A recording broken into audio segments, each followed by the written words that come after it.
Olá, boa noite.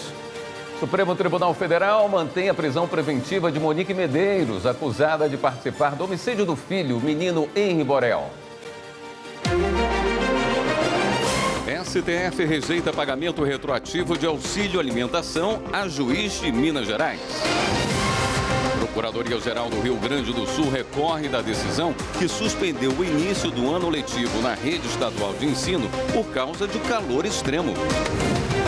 Justiça converte em preventiva a prisão de 82 torcedores detidos por uma briga antes de um jogo em Fortaleza. O Ministério Público entra com ação contra o governo de Minas Gerais para exigir o uso de câmeras corporais pela Polícia Militar do Estado. E ainda, na Bahia, presidente do STF participa de roda de leitura e entrega de livros no Conjunto Penal de Barreiras. Jornal da Justiça desta segunda-feira, 10 de fevereiro, começa agora.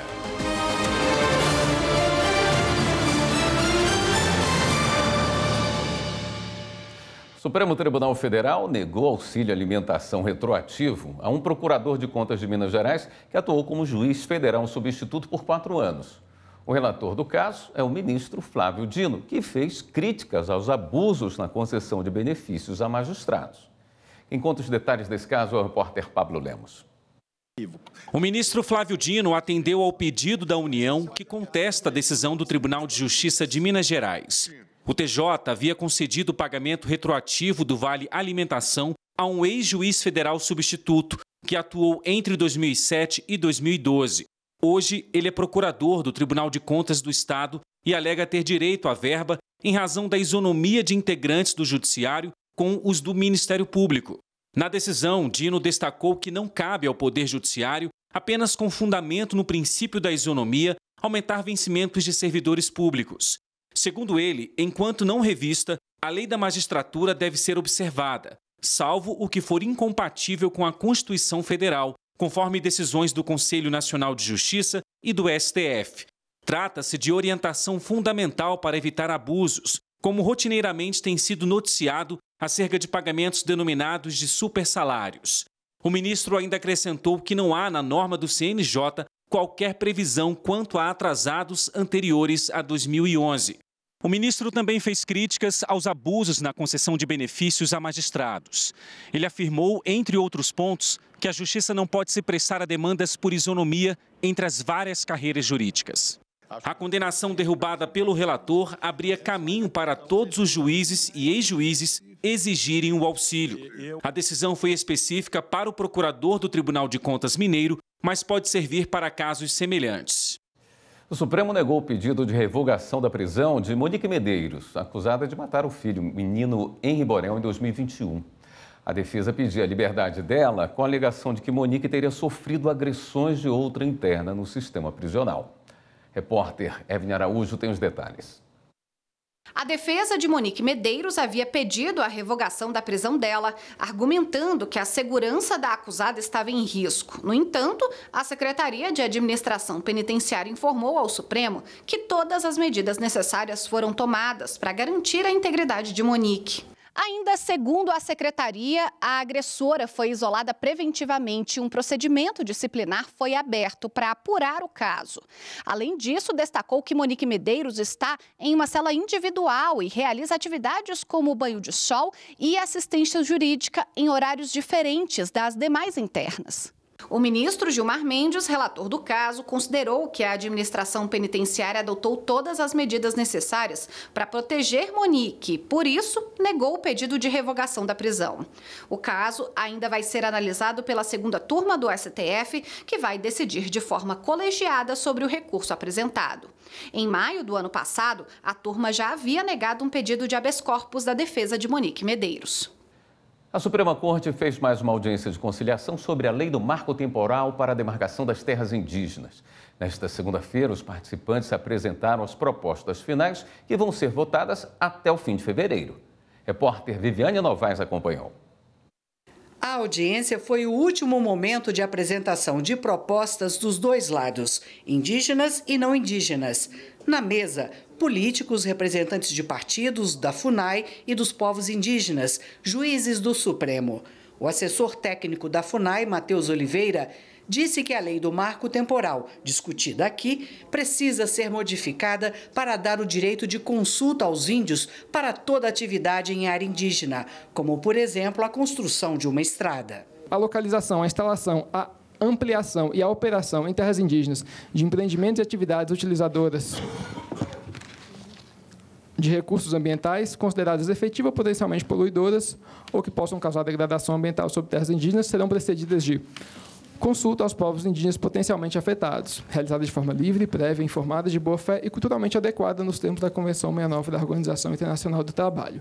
A FUNAI também aceitou a proposta de uso econômico das terras pelos índios ou com a cooperação de terceiros. Representantes dos indígenas reafirmaram a necessidade de ajuda para que possam tirar o sustento da terra. Para a gente ter o bom desenvolvimento nessa atividade, a gente precisa também de investimento. Então, linhas de crédito seria importante, né, para que a gente tenha continuidade nessa atividade. Eu não vejo de forma nenhuma algum impasse que trave nós fazer nossas parcerias com transparência, seguindo os princípios legais. Que nós possa sair daqui com o resultado que nós queremos trabalhar.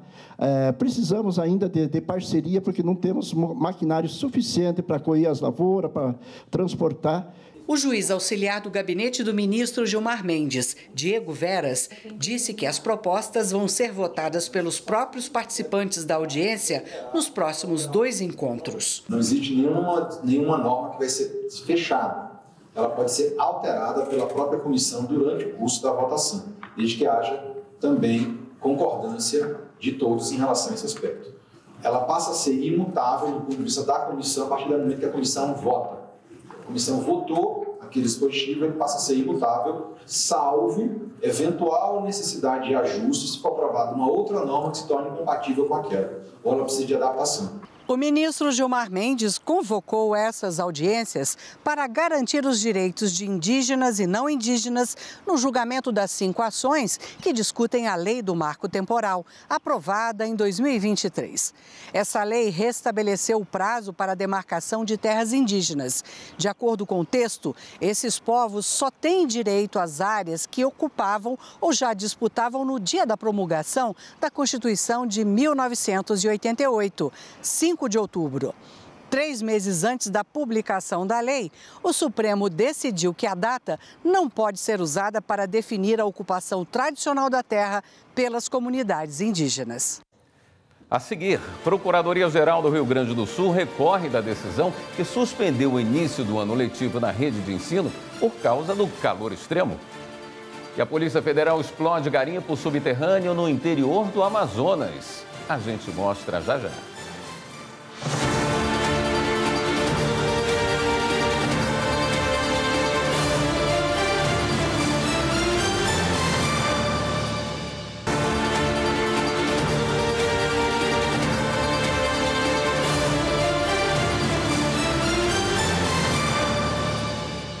A Justiça do Rio Grande do Sul determinou o adiamento da volta às aulas na rede pública de ensino. O motivo? A onda de calor que atinge o estado. Mas a Procuradoria-Geral já recorreu da decisão. Quem tem as informações é a repórter Marta Ferreira. As altas temperaturas atingem todo o estado. A previsão é de ultrapassar os 40 graus, mas com sensação térmica de 50 graus. Haja calor. De acordo com o Clima-Tempo, o calorão deve se prolongar até quarta-feira. Diante desse cenário, as aulas nas 2.320 escolas da rede estadual, que tinham previsão para começar nesta segunda-feira, foram adiadas. O pedido de adiamento foi feito pelo Centro dos Professores Estaduais do Rio Grande do Sul, sindicato da categoria. A entidade aponta que a grande maioria das escolas estaduais não são equipadas com ar-condicionado e, quando possuem, enfrentam problemas com a rede elétrica para sustentar o uso dos aparelhos. A Justiça Gaúcha, então, decidiu suspender o início do ano letivo. A falta de condições de inúmeras escolas que não contam com equipamentos de ventilação e até bebedouros foi fator determinante. Na decisão, a desembargadora destacou que inúmeras crianças e adolescentes, bem ainda professores e demais funcionários, precisam se deslocar a pé ou por transporte público em meio a temperaturas altíssimas, conforme previsto. Destacou ainda que não desconhece a importância do cumprimento do calendário escolar já previsto. No entanto, a medida de suspensão de retomadas das aulas mostra-se necessária para garantir o bem-estar de alunos e colaboradores. A Procuradoria-Geral do Estado do Rio Grande do Sul já recorreu da decisão. Alega que a Secretaria de Educação acompanha todos os alertas e orientações da Defesa Civil. Também já repassou às regionais as medidas preventivas, como ampliação da hidratação, alimentação leve na merenda escolar e avaliação das condições de cada escola. E a administração do Tribunal de Justiça Gaúcho participou de um ato de desagravo e defesa da independência judicial. Repórter Mauro Bercoz acompanhou e tem os detalhes. A votação do projeto para encaminhamento da privatização do DEMAI na Câmara de Vereadores de Porto Alegre foi impedida por uma liminar e gerou uma série de discussões com ofensas de um vereador ao magistrado responsável, o que levou a júris a convocar um ato de desagravo, ou seja, uma forma de reparar uma injúria ou dano moral e defesa da independência do Poder Judiciário. Estavam presentes no ato juízes e representantes de várias instituições, como o Tribunal de Justiça do Rio Grande do Sul. O ato organizado pela júris é muito necessário neste momento, inclusive de país, que é para demonstrar para a sociedade do Rio Grande do Sul e brasileira também que a atuação do Poder Judiciário no sistema democrático é de garantia de direitos, ainda que de minorias ou ainda que de um só indivíduo. O Poder Judiciário, ele é um dos pilares da democracia, tem que ser respeitado, tem que haver esse respeito entre os poderes constituídos e isto nós tentaremos demonstrar hoje aqui neste ato. A ofensa pessoal e motivada, ela corrói o Estado democrático de direito. E é por isso que o Ministério Público está aqui hoje, para se solidarizar não apenas com o magistrado ofendido, com o Poder Judiciário, mas com as instituições gaúchas. E para dizer que situações como essas não serão toleradas. A Polícia Federal indiciou 5 magistrados. Os desembargadores Nelma Sarney Costa, Antônio Pacheco Guerreiro Júnior e Luiz Gonzaga Almeida, além dos juízes Alice Rocha e Cristiano Simas, 4 advogados e 12 servidores por suposta participação em um esquema de corrupção no Tribunal de Justiça do Maranhão. Eles são investigados por manipulação de decisões judiciais que liberaram mais de 17 milhões de reais em alvarás do Banco do Nordeste. O caso faz parte da Operação 18 Minutos, realizada em agosto de 2023. O relatório da investigação foi encaminhado pela PF ao Superior Tribunal de Justiça. As investigações apontam para um suposto esquema organizado dentro do Tribunal Maranhense para beneficiar interesses particulares por meio de decisões judiciais fraudulentas. Polícia Federal explode garimpo subterrâneo no interior do Amazonas. Justiça converte em preventiva prisão de 82 torcedores detidos por briga antes de jogo em Fortaleza. E marcado para amanhã em Curitiba, o júri popular do ex-policial penal Jorge Guaranho. Confira os detalhes. Jorge Guaranho vai ser julgado por homicídio duplamente qualificado pelo assassinato de Marcelo Arruda. O crime foi em julho de 2022 em Foz do Iguaçu, no Paraná, durante comemoração de 50 anos de idade de Arruda. A festa tinha como temática o PT. Guaranho invadiu o local e disparou contra Arruda, que revidou. O júri popular vai ser em Curitiba após a justiça atender ao pedido da defesa do ex-policial. Ele está em prisão domiciliar desde setembro passado em Foz do Iguaçu. Antes esteve preso no Complexo Médico de Pinhais até receber alta hospitalar. Após audiências de custódia, o Tribunal de Justiça do Ceará converteu a prisão provisória em preventiva de 82 torcedores maiores de idade por briga de torcidas. Outra parte foi liberada, mas os envolvidos devem cumprir medidas cautelares. São todos torcedores de Fortaleza e Ceará que entraram em confronto antes do jogo do último sábado. 27 adolescentes foram apreendidos. Uma ordem de prisão preventiva foi cumprida no município de Aquiraz contra o presidente de uma torcida organizada. Uma operação da Polícia Federal destruiu túneis profundos e precários de garimpo em Maués, no Amazonas. O garimpo tinha acesso apenas por helicóptero. Do local foram retirados, em média, 8 quilos de ouro por semana, o equivalente a 3 milhões e 200 mil reais. Os agentes encontraram 50 trabalhadores em condições análogas à escravidão. Desde o ano passado, 5 garimpos foram localizados e destruídos na região. Além da PF, a operação contou com equipes da Polícia Rodoviária Federal, Instituto Chico Mendes de Conservação da Biodiversidade, Ministério do Trabalho e Emprego, Ministério Público do Trabalho e Fundação Nacional dos Povos Indígenas. O Ministério Público de Minas Gerais pediu que a Justiça torne obrigatória a implementação do uso de câmeras corporais pela Polícia Militar do Estado. Repórter Pablo Lemos. A medida é para aumentar a transparência e a segurança durante as ocorrências, além de proteger os direitos dos cidadãos e dos próprios policiais. O argumento é de que desde 2021 foram adquiridos 602 equipamentos financiados pelo Fundo Especial do Ministério Público e mais de 1.000 com recursos do Tesouro Estadual, que não estariam sendo utilizados corretamente pela corporação. A promotoria alegou que a distribuição inicial das câmeras foi sem um planejamento claro, que a PM não forneceu informações concretas sobre a utilização do equipamento e nem a metodologia de avaliação dos resultados do projeto.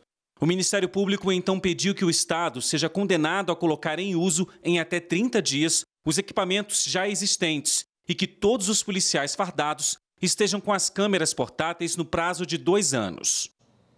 A Justiça da Paraíba determinou a reinclusão no curso de soldados de um candidato que havia sido excluído por causa da idade.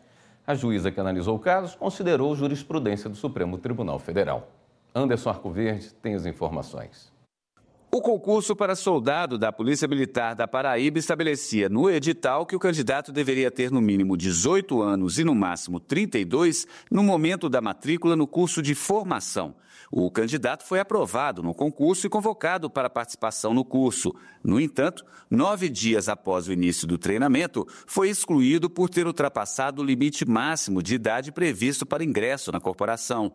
Na ação, o candidato alegou que, apesar de já estar com 33 anos, quando fez a inscrição para o concurso, tinha 32. A juíza que analisou o caso afirmou que, apesar da determinação no edital, o Supremo Tribunal Federal já pacificou o entendimento de que o limite de idade deve ser comprovado no momento da inscrição. Assim, ela determinou a reinclusão do candidato no curso de formação. A ação sobre redução da letalidade policial no Rio de Janeiro é o destaque do episódio 139 do podcast Supremo na Semana. Hoje, no episódio 139, eu estou aqui com o Mauro. Um dos temas da primeira edição de 2025 do podcast é a retomada da análise de uma ação que pede medidas para reduzir a letalidade policial no Rio de Janeiro. Na sessão da última quarta-feira, dia 5, o ministro Edson Fachin, relator do caso, propôs a homologação parcial do plano apresentado pelo governo estadual e sugeriu medidas adicionais para combater violações de direitos humanos. Outro assunto é o julgamento sobre a legalidade da revista íntima em visitantes de presídios e a validade de provas obtidas por meio desse procedimento. O julgamento foi suspenso após os votos dos ministros Edson Fachin e Alexandre de Moraes e será retomado na próxima quarta-feira, dia 12. O episódio também aborda uma ação que questiona um ponto da Convenção da Haia, tratado internacional que facilita o retorno de crianças e adolescentes retirados ilegalmente de seus países de origem. No último dia 6, o STF ouviu argumentos sobre a possibilidade de não repatriação de crianças trazidas ao Brasil de forma irregular por mães que alegam sofrer violência em seus países. A data do julgamento sobre esse assunto ainda não foi marcada. O podcast Supremo na Semana é apresentado por Mariana Brasil, analista de redes sociais do Supremo, com comentários de Leonardo Cunha, assessor-chefe da presidência do STF, e Mauro Burlamac, jornalista da Secretaria de Comunicação Social do Tribunal. No próximo bloco, a STJ mantém condenação de farmacêutica que suspendeu o medicamento sem observar norma da Anvisa. E a Justiça de Goiás proíbe o iFood de exigir valor mínimo para pedidos na plataforma. Voltamos a instantes.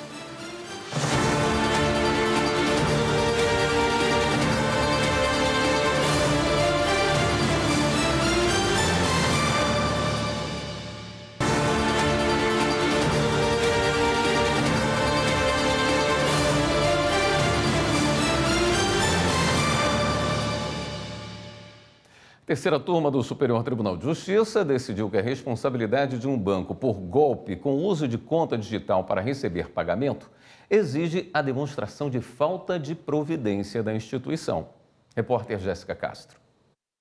Por maioria de votos, os ministros da terceira turma do STJ entenderam que não houve defeito na prestação de serviço de um banco digital em uma situação na qual estelionatários utilizaram uma conta para receber pagamentos de vítima de golpe. O caso teve início quando um homem, acreditando ter arrematado um veículo em leilão virtual, pagou um boleto de R$ 47 mil emitido por um banco digital.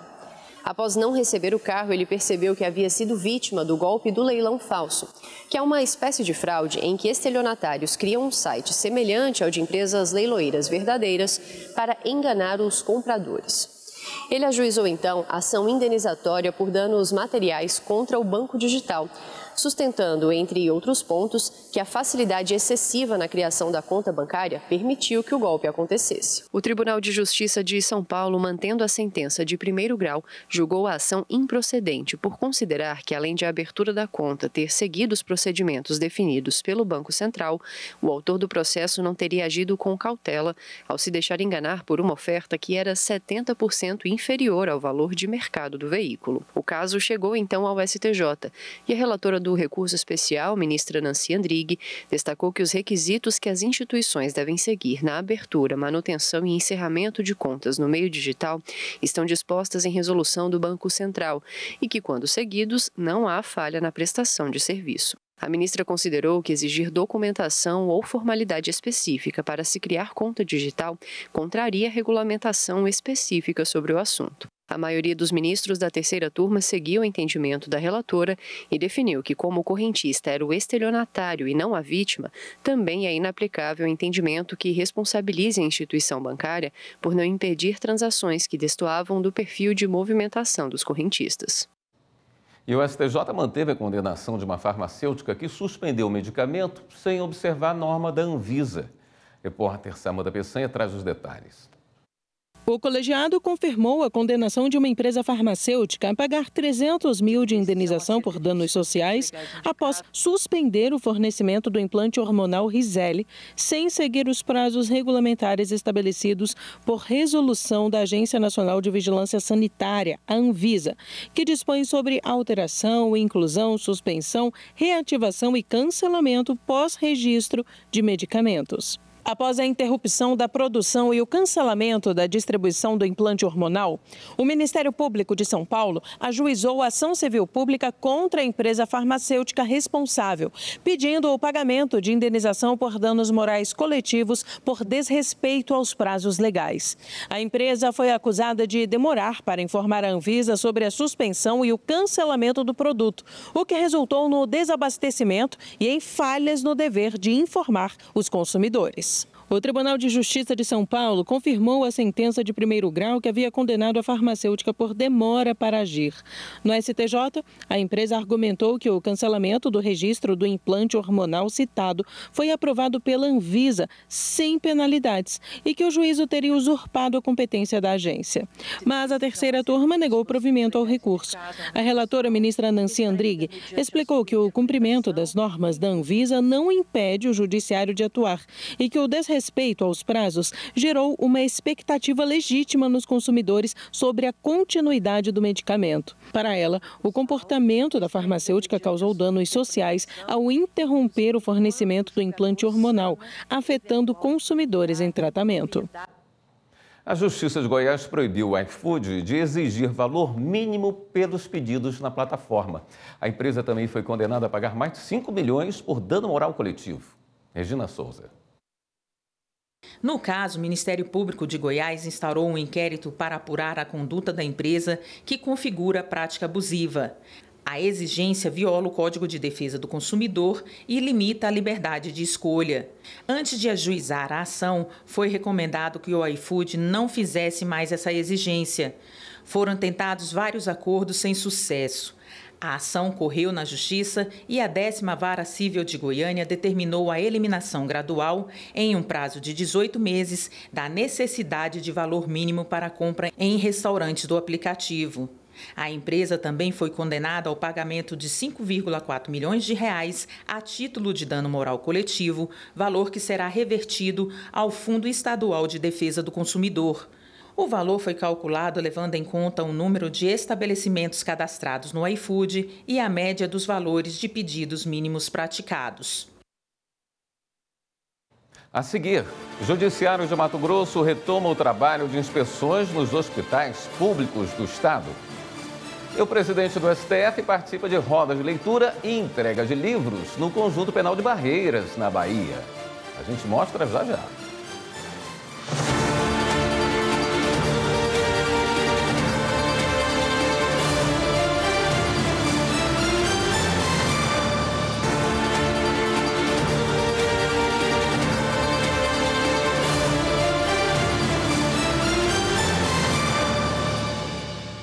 O Judiciário de Mato Grosso retomou o trabalho de inspeções nos hospitais públicos de Cuiabá e Várzea Grande. Repórter Laura Meirelles acompanhou. A ação faz parte de um projeto que tem como objetivo contribuir para a melhoria no sistema de saúde e garantir um atendimento mais eficiente à população.